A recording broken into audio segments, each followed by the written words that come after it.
Movie की starting में हम देखते हैं माया और जेमी को, जो कि कपल हैं, यानी कि बॉयफ्रेंड गर्लफ्रेंड हैं और साथ में लंदन के अंदर एक रेंटेड अपार्टमेंट में रहते हैं। अब एक दिन माया अपनी प्रेगनेंसी टेस्ट करती है जो कि पॉजिटिव आती है, जिससे वो दोनों बहुत ज्यादा खुश होते हैं, स्पेशली माया जिसने इस दिन के लिए बहुत इंतजार और त्याग किया था। अब सेलिब्रेशन के लिए जेमी बाहर शॉप से शैंपेन लेने जाता है, जहाँ पर उसको कुछ लोकल गुंडे मिलते हैं और उसको छेड़ने लगते हैं, जिनसे ना उलझते हुए वो घर आ जाता है। लेकिन उससे चिढ़कर वो लोग घर के अंदर ही ब्रेक इन कर जाते हैं और उसे बहुत पीटते हैं। माया वॉशरूम के अंदर ही थी और वो ये सुनकर पुलिस को कॉल करती है, लेकिन वो लोग उसको पकड़कर थोड़ा बहुत पीटते हैं, लेकिन पुलिस सायरन की आवाज आने पर वो लोग वहाँ से चले जाते हैं और इस चीज का बहुत ही ज्यादा डर और ट्रॉमा माया के अंदर बैठ गया था। अब हम एक सीन देखते हैं आयरलैंड के एक छोटे से टाउन का, जहाँ पर एक लेडी जिसका नाम मेव था वो खत्म हो गई थी उसके बुढ़ापे की वजह से, और उसकी बॉडी को लेने एम्बुलेंस आई हुई थी। उसकी फ्रेंड भी वहाँ पर थी और तभी हम नोटिस करते हैं कि कोई सब पर नजर रख रहा था। तभी हम देखते हैं माया और जेमी को, जो कि उसी टाउन में आ रहे होते हैं। असल में मेव यहाँ पर जेमी की मैटरनल आंट होती है और उसने अपना घर जेमी के नाम कर दिया था,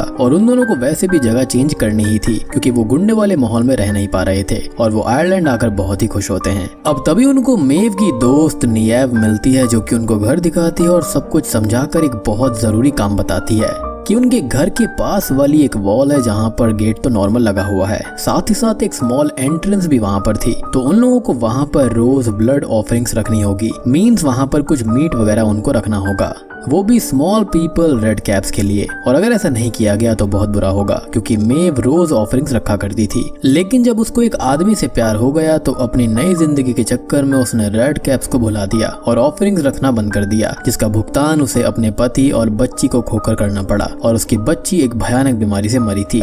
अब ये सुनकर माया को थोड़ी टेंशन हो जाती है और वो रोज मीट की ऑफरिंग्स रखने का प्रॉमिस कर देती है। अब अगले दिन वो लोग टाउन जाकर शॉपिंग करते हैं, एक गेट टुगेदर पार्टी अटेंड करते हैं, टाउन के बाकी लोगों से मिलते हैं और उन्हें यहाँ पर बहुत अच्छा लगने लगता है। अब उन्हें एक ड्रंक ओल्ड मैन मिलता है जो कि अपना नाम रोरी बताता है। खैर अब वो उनसे बात करता है और रिसेंटली घर की रूफ और बाकी रिपेयरिंग वर्क के लिए उन दोनों के कुछ लोगों को हायर किया था, जिनके बारे में वो आदमी उल्टा सीधा बोलता है, जिससे वो दोनों उससे चिढ़ जाते हैं और नियाब उस आदमी को वहाँ से भगा देता है। अब वो आदमी अपने घर जाने लगता है अपने पेट डॉग मॉली के साथ में। वहीं इधर नियाब माया से पूछती है कि उसने ऑफरिंग्स तो रख दी होंगी, जिस पर वो कहती है कि वो भूल गई, और नियाब उस पर काफी गुस्सा करती है। इनफैक्ट वो ये भी कहती है कि वो खुद ये नहीं कर सकती तो वहाँ पर वो खुद आएगी और वो ये कर देगी, लेकिन माया उसको मना लेती है कि वो अब से याद रखेगी और ये बात नहीं भूलेगी। और लगे हाथ वो नियाब को अपने साथ हुए लंदन वाला हादसा भी बता देती है और इसका रीजन भी बताती है कि क्यों वो किसी को अपने घर के अंदर नहीं घुसने देना चाहती। अब हम रोरी को देखते हैं, जो कि एक कैसल के पास से घर जा रहा था। तभी उसका डॉग भौंकने लगता है और आगे निकल जाता है और वो उसके पीछे पीछे जंगल में चला जाता है, तो उसको एक रेड कैप मिलता है जो कि उस पर अटैक कर देता है।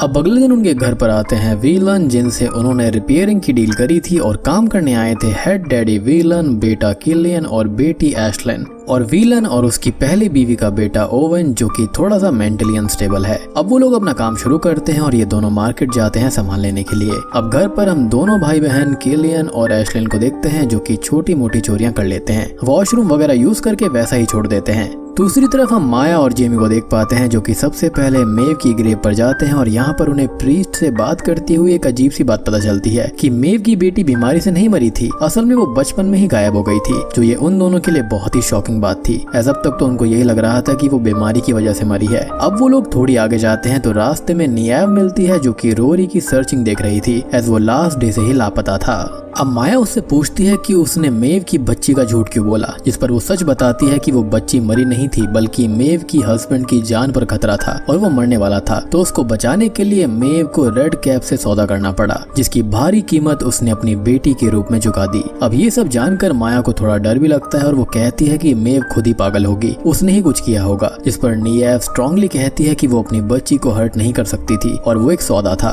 अब कुछ देर में वो लोग घर आ जाते हैं और विलन भाई बहन काम अच्छे से नहीं कर रहे थे और वहाँ पर वीड स्मोक कर रहे थे, तो जेमी की उनसे बहस हो जाती है और वो लोग उससे बहसबाजी करने लगते हैं, जिससे वो उनसे और चिढ़ जाता है। अब माया बात लेने जाती है तो विंडो पर पागल ओवन खड़ा हुआ था, जिससे वो डर जाती है और वो लोग तीनों बच्चों की शिकायत डैडी विलन से कर देते हैं, जिस पर वो उन्हें आश्वासन देता है कि वो बच्चों से बात कर लेगा। वो दोनों घर के अंदर छोटी मोटी चोरियां भी नोटिस करते हैं और वॉशरूम वगैरह नोटिस करते हैं, तो जेमी का गुस्सा और बढ़ जाता है और वो पंचिंग बैग पर प्रैक्टिस करने लगता है, जिसके अंदर लंदन वाले हादसे का गुस्सा भी भरा हुआ था और माया का ट्रॉमा का भी। अब अगले दिन विलन काम करने आता है तो ओवेन से गलती से विंडो ग्लास टूट जाती है, जिसकी वजह से जेमी की किलियन और एशलिन से बहस हो जाती है। वो दोनों ओवेन को भी बुरा भला कहते हैं और माया उस मासूम को संभालने की कोशिश करती है जो कि बहुत डर गया था। तभी वहाँ पर डैडी विलन आकर उसको पीटने लगते हैं और बुरा भला बोलने लगते हैं। अब सब कुछ सॉर्ट आउट करके माया गार्डन के अंदर कुछ सब्जियां लेने जाती है और तभी उसको उस रेड कैप्स वाले डोर से रोरी के डॉग की बार्किंग सुनाई देती है और वो उस गेट के अंदर चली जाती है। अब वो आगे जाती है तो उसे वहाँ पर डॉग मॉली मिल जाता है जो कि उसको अपने साथ कहीं एक जगह ले जाता है और ये जगह रेड कैप्स की श्राइन थी, कोई केव जैसी जगह। और अब माया को वहाँ पर किसी डेड की स्मेल भी आ जाती है जो कि उसको समझ में नहीं आता और वो वहाँ से भाग जाती है। अब वो वहाँ से डर कर वापस आने लगती है कि तभी उसको ओवेन मिल जाता है जो कि उदास था और रो रहा था और माया उस बेचारे मासूम को दिलासा देने लगती है कि तभी वो उसको प्रपोज करने लगता है और उसे गलत तरीके से पकड़ने लगता है, जिससे वो छूटने की कोशिश करती है और सीन यहीं पर शिफ्ट हो जाता है। खैर अब वहाँ पर डरी हुई माया आती है और विलन्स जो थे वो वहाँ से जा चुके थे, तो वो जेमी से बात करती है और उसे लेकर उस रेड कैप्स वाली जगह पर जाती है। उसको बताने की कोशिश करती है रेड कैप्स के बारे में कि ओवेन ने उस पर अटैक किया था। वो उसे मारने ही वाला था लेकिन रेड कैप्स आए और उन्होंने उसको बचाया और ओवेन को खत्म कर दिया। बट ऑब्वियसली जेमी इस पर अभी यकीन नहीं करता और उससे लड़कर पब चला जाता है। यानी कि जब ओवेन ने उसके साथ में गलत हरकत करी थी तब वहाँ पर रेड कैप्स आ गए और उन्होंने ओवेन को खत्म कर दिया।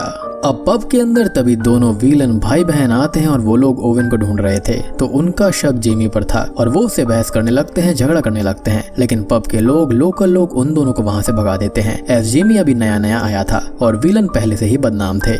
अब इधर माया घर पर थी कि तभी वहाँ पर एक रेड कैप आता है और ओवेन का कटा हुआ सर उसके सामने बड़े प्यार से रखकर चला जाता है जैसे कि वो उसको भेंट चढ़ा रहा हो। और कुछ ही देर के बाद में जेमी घर आता है तो वो उसे इस बार पिक्चर भी दिखाती है उस रेड कैप की जो कि उसने क्लिक करी थी और जेमी को अब जाकर यकीन होता है, लेकिन अब उनके घर में एक कटा हुआ सर रखा हुआ था। और डरने की बात ये थी कि डैडी विलन दोनों बच्चों के साथ पूछताछ करने यहाँ पर आया हुआ था कि उसका बेटा अचानक से गायब कहाँ हो गया, क्योंकि आखिरी बार वो यहीं पर था।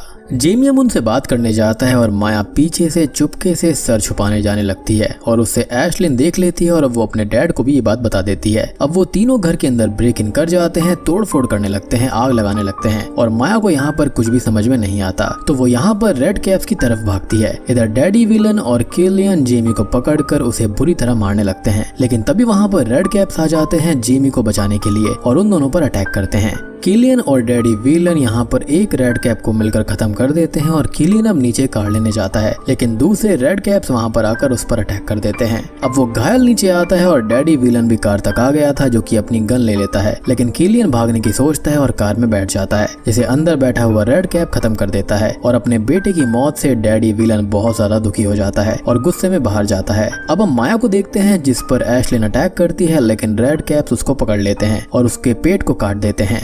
जेमी अब बाहर आता है और माया को संभालता है, लेकिन अब तक डैडी विलन वहाँ पर आ गया था। रेड कैप्स अब उससे भी उन दोनों को बचाने की कोशिश करते हैं, लेकिन एक को वो शूट करके खत्म कर देता है। लेकिन तभी वहाँ पर बाकी के रेड कैप्स आकर उससे डरकर अपने साथी की बॉडी को वहाँ से ले जाते हैं। जेमी अब अपनी वाइफ और बच्चे को बचाने के लिए लड़ने के लिए खड़ा होता है, लेकिन डैडी विलन उसके हाथ पर शूट कर देता है। अब तभी डैडी विलन माया के बच्चे को खत्म करने ही वाला होता है, लेकिन तभी वहाँ पर वो डॉग मॉली आकर उसको डिस्ट्रैक्ट कर देता है, जिससे गन अलग गिर जाती है और माया उसे उठाकर डैडी विलन को ही शूट करके खत्म कर देती है। अब वो दोनों घर के अंदर आते हैं तो माया का वाटर ब्रोक हो जाता है और वो वहीं पर एक बच्ची को जन्म दे देती है।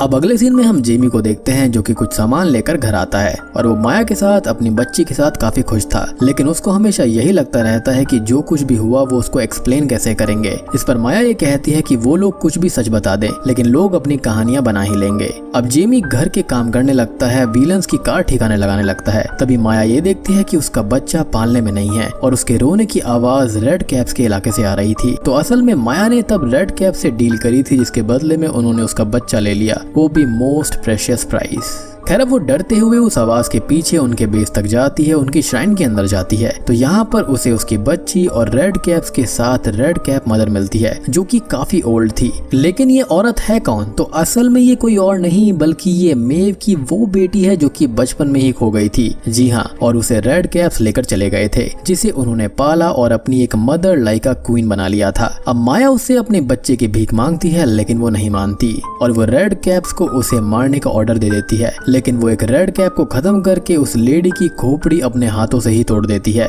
यानी कि मेव की बेटी की, और अपनी बच्ची को वापस ले आती है। अब वो उस बच्ची को जिमी को दे देती है और खुद बाहर खड़ी हो जाती है, जिसके आसपास रेड कैप्स नाच रहे थे और उसको न्यू रेड कैप मदर कह रहे थे, यानी कि उन्होंने उसको अपनी न्यू क्वीन मान लिया था। और वो उसके आसपास नाचने लगते हैं और तभी बारिश शुरू हो जाती है और रेड कैप्स यहाँ पर उनकी ओल्ड मदर रेड कैप के स्कल से खून उसके ऊपर डालते हैं और उसका ब्लड से बैप्टिज्म किया जाता है। और अब यहाँ पर माया बन जाती है न्यू रेड कैप मदर। इसी के साथ में ये मूवी यहीं पर खत्म हो जाती है। तो दोस्तों ये थी अनवेलकम मूवी की कहानी। तो वीडियो पसंद आई हो तो लाइक कर देना, चैनल के ऊपर नए हैं तो सब्सक्राइब कर लीजिए।